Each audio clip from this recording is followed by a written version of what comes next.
Daniel Ricciardo has one of the most intriguing career paths we have seen in F1. From being touted as the next champion of the sport, to now, in 2023, being the reserve driver at the same team he left years before to fulfill his championship aspirations. In today's video, I'll look back at his career to perhaps have a better understanding of his situation today and why things turned out the way they did. This is the story of Daniel Ricciardo's F1 career.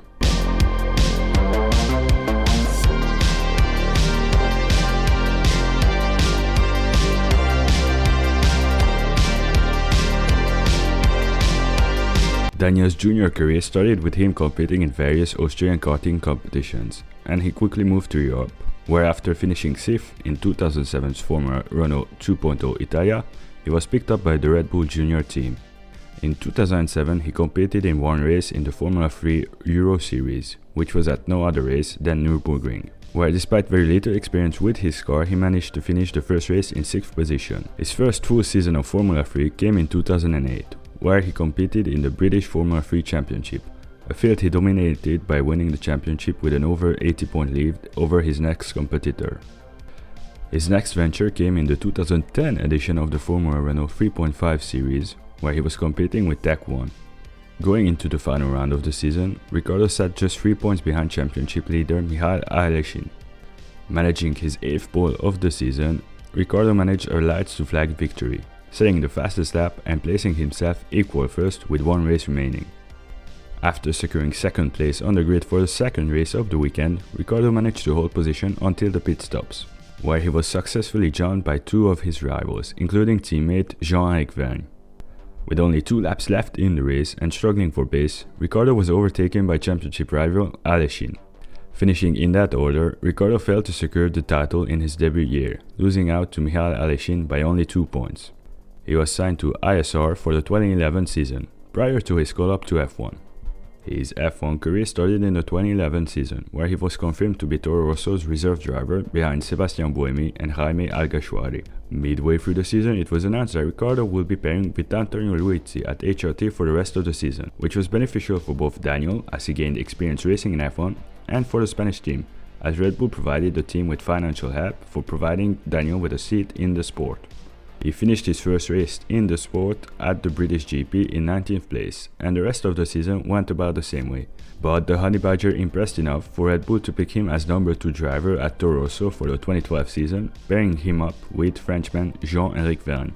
This was the first opportunity for Ricciardo to show what he was capable of with a weaker midfield team which wasn't stuck at the back of the field. First race with Toro Rosso, which was at the same time his first home race, finished with a last lap overtake of teammate Vergne, earning him his first points in the sport with a 9th place finish. He continued impressing during the season with races such as Bahrain, where he qualified 6th, although couldn't convert his good qualifying into points, or at the Belgian GP, where he finished 9th after starting P16. Overall, Ricciardo impressed in his first full season in the sport, finishing the season with 10 points next to his name, 6 less than teammate Jev. The season earned him another shot at Toro Rosso for the 2013 season, being once again paired up with Jean-Éric Vergne. He unfortunately had to retire from the 2013 Australian GP, but Daniel quickly picked himself up, finishing 7th in China, the 3rd race of the season. Overall, Daniel finished the season with 20 points, this time being the one outscoring his teammate. With Webber retiring at the end of the season, the question was brought up of who should be replacing him at Red Bull for 2014. Daniel not only outscored Vergne by 1 point over their 2 seasons together, he also outclassed the Frenchman in qualifying, beating him 30-7, which meant that for 2014, Daniel Ricciardo was in a race-winning car at Red Bull, being paired with none other than 4-time back-to-back world champion Sebastian Vettel. Now, the 2014 season did come with rule changes, which famously led to the end of Red Bull's dominance over the sport and brought in a new dominant powerhouse, that being Mercedes. It was clear from pre-season on that the Red Bulls, more specifically the Renault engines, couldn't keep up horsepower and reliability-wise with the Mercedes or even Ferrari engines. At the fact that Daniel was going to partner Vettel, the pressure was on the Austrian shoulder to step up to the task and be as good as number 2 driver to Vettel as Mark Webber was. And Daniel stepped up to the task, as for the first race of the 2014 season, he qualified 2nd and finished the Austrian GP in 2nd place for his first career podium. Although that podium was retroactively taken away from him as he was disqualified later on, as his car was ruled to have exceeded the mandated hourly fuel flow rate limit. As it did in 2013, it took the Honey Badger 3 races to score his first points of the season, after finishing 4th in Bahrain despite starting 13th. After another 4th place finish in China, Ricciardo earned his first actual podium of his career with a 3rd place finish in Spain. Daniel kept his good form up with another podium, this time in Monaco, a track which quickly became one of his favorites. At the next track in Canada, Ricciardo qualified 6th and took advantage of the Mercedes struggling. With Hamilton retiring and catching Rosberg for the lead with 2 laps to go, Daniel became only the 4th Australian to win a GP, with the last Australian win in F1 going back to Mark Webber in 2012. This win and the 3 consecutive podiums meant that after 7 races in the season, Ricciardo found himself in 3rd place of the championship, with a 19-point lead over teammate Vettel, proving many doubters wrong. Ricciardo's next win came at the Hungarian GP, where he was in 3rd place with 4 laps to go and ended up winning the race by over 5 seconds. And he followed that impressive win by going back-to-back and winning in Belgium as well. In terms of the championship fight, no one could catch the Mercedes pair as they were head and shoulders above the competition, but Ricciardo assured himself the 3rd place in the championship. At the Japanese GP, it was announced that Vettel was leaving the team and he was going to be replaced by Kvyat, pushing Ricciardo into the number 1 role at the team. By the end of the 2014 season, Ricciardo finished the championship in 3rd place, meanwhile teammate Vettel only finished the season in 5th. Ricciardo beat Vettel in terms of race wins, podiums, qualifying and points, with the most impressive stat being Ricciardo's 3 race wins to Vettel's none. He won over the fans and pundits alike with his overtaking prowess, combined with his fun personality, and was quickly seen as a future world champion. Despite hopes that the 2015 season was going to be a resurgence for Red Bull, the opposite occurred, as they were overtaken by Ferrari and Williams by the end of the season, pace and results-wise. The lack of pace and mainly reliability of the Renault engines was noticeable as early as pre-season and became a season-long talking point. At the opening round in Australia, Ricciardo only managed to qualify 7th, while teammate Kvyat finished Saturday in 13th place. The Sunday race didn't fare any better for the Red Bulls, as Ricciardo finished 6th, meanwhile Kvyat couldn't even start the race due to a gearbox issue. Daniel's first good result of the season came in Monaco, where he finished 5th with the fastest lap of the race, once again proving his affinity for the track. His first podium of the season came in Hungary, where he finished 3rd behind his teammate, although he potentially could have obtained a better result as he came together with the Mercedes of Rosberg while fighting for 2nd place. A 2nd place in Singapore followed in the second part of the season for the Australian, but that was his and the team's last podium of the season. Plagued with an unreliable and not fast enough engine, Daniel finished the season in a low 8th position with 92 points next to his name, with the team finishing in 4th. In terms of his head-to-head against his Russian teammate, Kvyat scored more points as the Russian finished the season with 95 points, although the Honey Badger outqualified him 14-5 on Saturdays.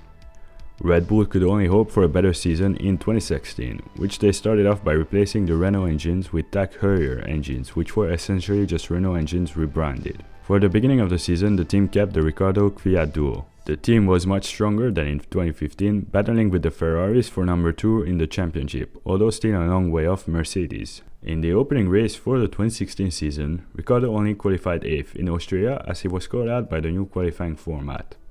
A qualifying format which was dropped by the next race. The first podium of Red Bull's season came in China, where Kvyat finished 3rd, but despite the result, he was dropped by Red Bull at the Spanish GP, being replaced by young hotshot Max Verstappen, who went on to win his first race with Red Bull.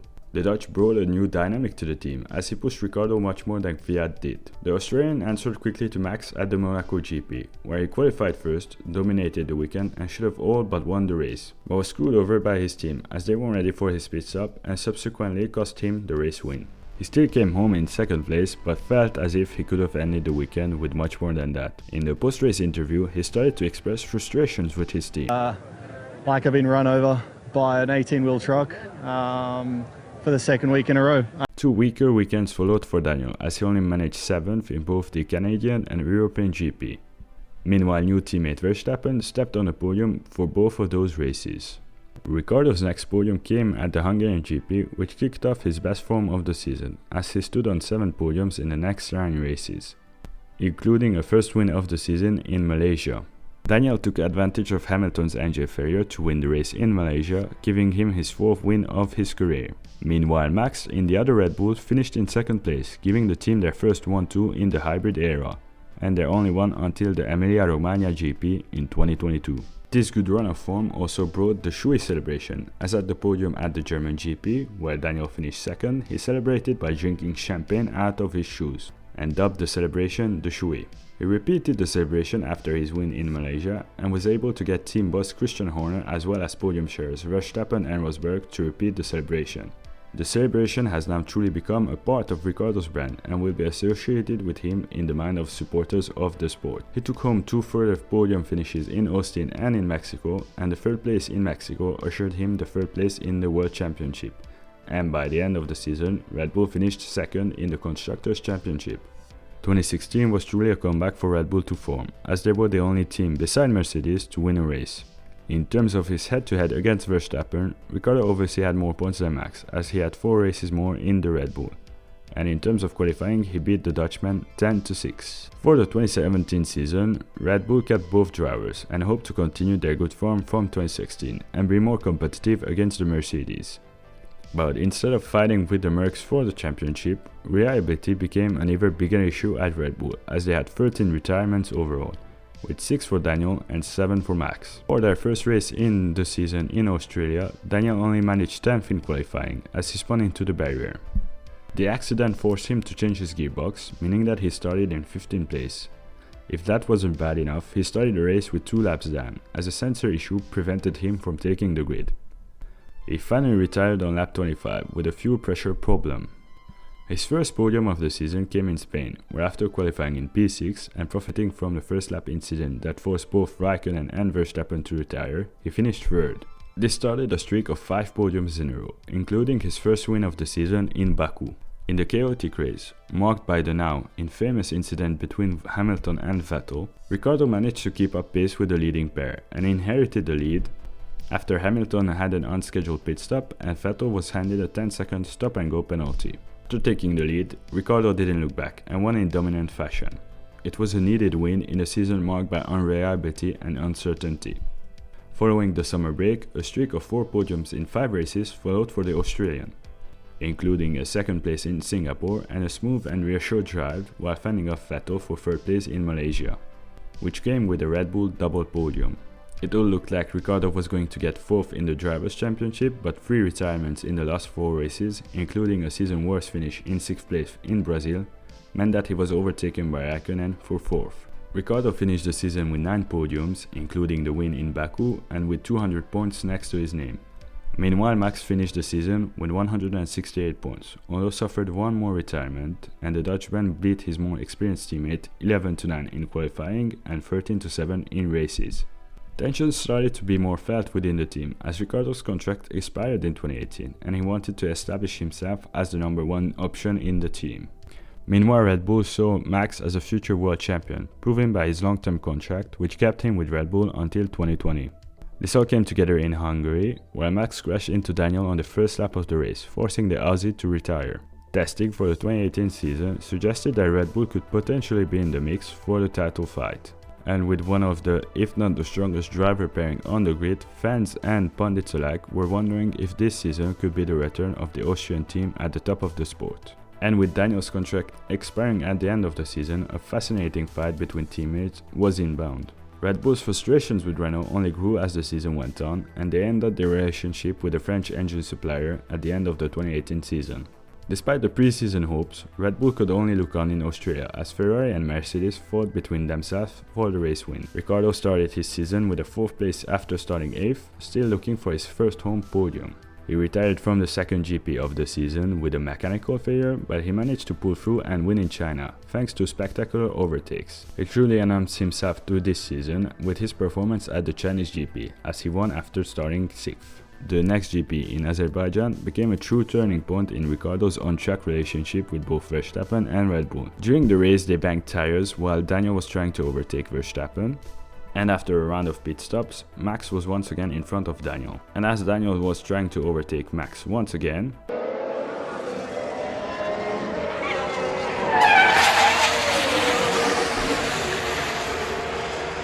after the incident, rumors of Daniel looking elsewhere for next season started to pick up traction in the paddock. Baku was followed by a strong showing of both Red Bulls in Spain, with Max picking up his first podium of the season with a 3rd place finish and Daniel coming home in a respectable 5th. Daniel finally got his redemption in Monaco, a weekend he dominated by being the fastest in all 3 practice sessions before setting the lap record during qualifying. Not even an MGUK failure could stop the Aussie from winning in the Principality, giving him his 6th win of his career, and what would be his last podium with Red Bull. Meanwhile, Max crashed in qualifying, meaning that he started in 20th place, which he recovered into points and a P9 on Sunday. Tension continued on in Austria, where Ricciardo unsuccessfully tried to get a tow from Verstappen during qualifying.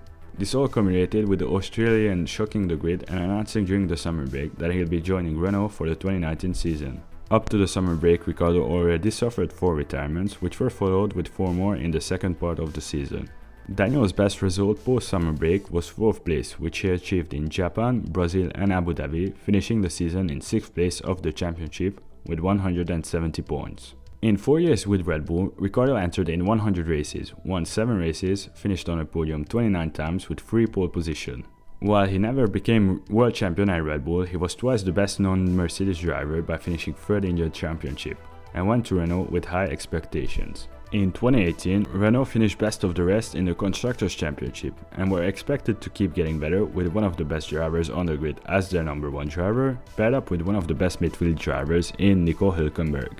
But the season didn't live up to expectations. The season opener in Austria got off on the wrong foot, as after qualifying 12th, he retired on lap 28, due to the damages the car sustained after the front wing fell apart as Daniel drove over grass on lap 1. Bahrain wasn't any better, as both Renaults had to retire on lap 53 from points-paying positions, due to reliability issues. Daniel's first points of the season came in China, with a 7th place finish. Hoping to recreate his inspired win a few years earlier, Ricciardo came into Baku with high expectations, but instead gave us one of the bloopers of the 2019 season by backing into Daniel Ricciardo's Toro Rosso after a failed overtake, forcing the Australian to retire, giving him his 3rd DNF in 4 races. By his own admission, it took Daniel a bit of time to get used to the new environment. But when everything clicked, he showed what he was capable of, most notably with a 4th place finish in Monza, his best result of the season. He was clearly much more comfortable and confident with his car in the second part of the season, shown by back-to-back 6th place finishes in Austin and Interlagos. Overall, the season was a disappointment for both Renault and Ricciardo, as the Australian only managed 9th in the Drivers' Championship with 54 points. Meanwhile, the French team dropped back behind McLaren to 5th in the Constructors' Championship. They still beat teammate Hülkenberg in their head-to-head 14-7 in qualifying and 12-9 in races. Renault announced that for the 2020 season, Ocon will be joining Ricciardo, replacing Nico Hülkenberg. The team looked like they could put up a fight in the midfield with the McLaren's and Racing Points, with some analysts calling the team a potential dark horse of the season. It was also announced during the delayed start of the season, due to the global pandemic, that Ricciardo will be leaving the team to join McLaren for the 2021 season, replacing Carlos Sainz. It was a surprising move, as he joined Renault only 2 years earlier to be their number 1 driver. This also meant that 2020 was going to be a limbo season for Ricciardo, as he'd either leave after a successful season, leaving many in doubt if he made the right choice, or have another rather uncompetitive season. The delayed and shortened season got off in an Austrian doubleheader, where in the first race of the season, Ricciardo had to retire on lap 17 due to his car overheating. He scored his first points of the season at the second race, with an 8th place finish. His first good result came at the 4th race in Silverstone, where he finished 4th. But his season truly came alive at the Belgian GP, where he finished 4th and had the fastest lap of the race. This started a streak of 11 points finishes, lasting until the end of the season. His breakthrough podium with Renault came at the Nürburgring, where after passing a struggling Leclerc and fending off the racing point of Perez, he came home 3rd for his first podium with Renault, and their first in almost 10 years. The Honey Badger managed to repeat the feat with another podium 2 races later at Imola. He finished the season in 5th place of the championship with 119 points and 2 podiums next to his name. He wasn't really troubled by teammate Ocon, who finished the season in 12th place of the championship. Daniel beat the Frenchman 15-2 in qualifying and 13-4 in racing, showing once again that he belongs in a front-running car. High expectations were placed on the Australian, as he moved from the 5th best car on the grid to the 3rd best in McLaren, as the team hoped to get back to their title-winning ways with a strong driver pairing of Ricciardo and young hotshot Lando Norris. It was generally expected that Norris was going to play number 2 to Ricciardo, although that was proven wrong quickly. Before the season opener in Bahrain, it was expected that the McLarens would be closer to the midfield rather than competing with the Mercedes and Red Bulls for race wins and podiums. This proved to be right, as for the first race of the season, Ricciardo and Norris qualified 6th and 7th respectively, and despite damage caused by collision with Pierre Gasly, Ricciardo managed to finish the race in 7th place, getting points on a season opener for the first time since 2018. At the following race in Emilia-Romagna, despite being in 5th place, Daniel was asked to let his teammate by, as Lando was considerably faster and was looking for a podium finish. It was clear that Ricciardo wasn't comfortable yet with his McLaren, shown at the next GP in Portugal, where he couldn't get out of Q1, although managed to recover during the race to a P9. His first good result of the season came in Spain, where he finished 6th and finished in front of Norris for the first time of the season, although that high quickly vanished at the next race in Monaco, where he finished 10th and was lapped by his teammate who finished on the podium. It was clear that Daniel was struggling in the first part of the season, but the second part of the season showed more promising signs. He qualified 4th at the abandoned Belgian GP and qualified 10th in front of his teammate at Zandvoort and held position until team orders forced the Austrian to concede his place to Lando. At the next race in Monza, everything fell into place beautifully for Daniel. He qualified 5th on Friday and finished Saturday's sprint in 3rd place, which was promoted to 2nd place following Bottas' penalty. He took the lead into turn 1 from Verstappen and held on to the lead for 21 laps, which he took back following Max's infamous collision with Hamilton. And the Australian didn't look back, holding off attacks from teammate Norris to claim his first win with McLaren, the team's first win since Brazil 2012 and Daniel's first win since Monaco 2018. For the rest of the season, he only managed to beat Lando twice, as the Brit was unlucky on both occasions in Sochi and in Jeddah. He ended the season in 8th place in the driver's standings, scoring 115 points with just one podium. Overall, the season was a disappointment, although there were signs that it could turn it around for the next season. Norris was without a doubt the faster of the two, proven by the Brit beating Daniel 15-7 in races and 14-8 in qualifying. With new regulations and new cars coming for 2022, Daniel hoped to put his bad 2021 behind him, and once again show what he was capable of. But instead, he was one of the worst drivers on the grid, costing him a place in the sport for 2023.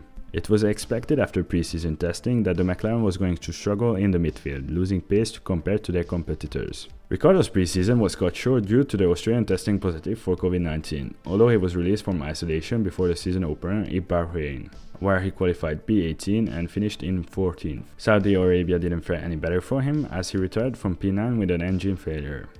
His first good result of the season came in Australia, where the McLarens finished 5th and 6th, with Lando leading the walking team. The next low point of the season came at Imola, where he qualified 6th but crashed into Sainz on the opening lap, effectively ending both of their races. Meanwhile, Norris finished on the podium. After bad Monegasque GP, Ricciardo was criticized by CEO Zach Brown. It was a disappointing weekend. It's short of kind of Monza and a few races, it's generally not kind of met his or our expectations. In Baku, Ricciardo managed to finish in front of Norris, although that was only good for 8th. By the British GP, Norris held a 43-point lead over Ricciardo, and the Australian was dropped by McLaren for 2023. This meant that despite having won the year prior, the Honey Badger was without a seat for the following season. An especially weak run of form started in Canada, where he only scored 4 points in 8 races, although that poor run of form was stopped in Singapore with a strong 5th. He finished the season in 11th place with only 37 points next to his name. Meanwhile, Norris finished best of the rest in 7th with 122 points. In their head-to-head, Norris won comfortably 17-5 in races and 19-3 in qualifying. At 33 years old, Ricciardo now finds himself as Red Bull's third driver, without any clear way back into the sport. Rumors are circulating around stating that he might be Checo Perez's replacement if Red Bull decide to part ways with the Mexican at the end of the season. Although there is no guarantee that Red Bull will pick him to be Verstappen's number 2, even if Christian Horner publicly stated multiple times his admiration for the Australian. Checo's and Max's relationship seems to be deteriorating towards the end of the season. Meanwhile, the Dutchman seems to be still in good relationship with Daniel. An open seat at another team could also be another way back for Ricciardo, although he rejected Haas's offer for the 2023 season, indicating that he perhaps still sees himself as a driver who should be towards the top of the grid rather than the end. I personally don't see a clear way back into F1 for Daniel, although I hope to be proved wrong. As one of the fastest drivers of the 2010s, proven by his race wins, I believe that he could still compete in a competitive car built around him. The story of Daniel's career is one of bad decisions and the importance of being at the right place at the right time. I do believe that his time at Red Bull was up in 2018 and made the right decision by leaving them, as the team rightfully saw Max as a future number 1 and a future world champion. and Daniel understandably didn't want to be a number 2 driver at that time. But in my opinion, he shouldn't have left Renault in 2020. Yes, hindsight is 2020, and we now obviously know that his time with McLaren didn't work out. But even then, questions about his fit within McLaren's future were asked, as he was going to be paired with Lando Norris, who is one of the brightest future stars of the sport. Daniel is, in my opinion, still amongst the best, and his personality and marketability will be missed on the grid. I can only hope that we'll see him race again in F1 or perhaps in some other categories. Let me know in the comments below how would you rate Daniel's career, and do you think he has a future in the sport? If you liked the video, don't forget to leave a like and subscribe.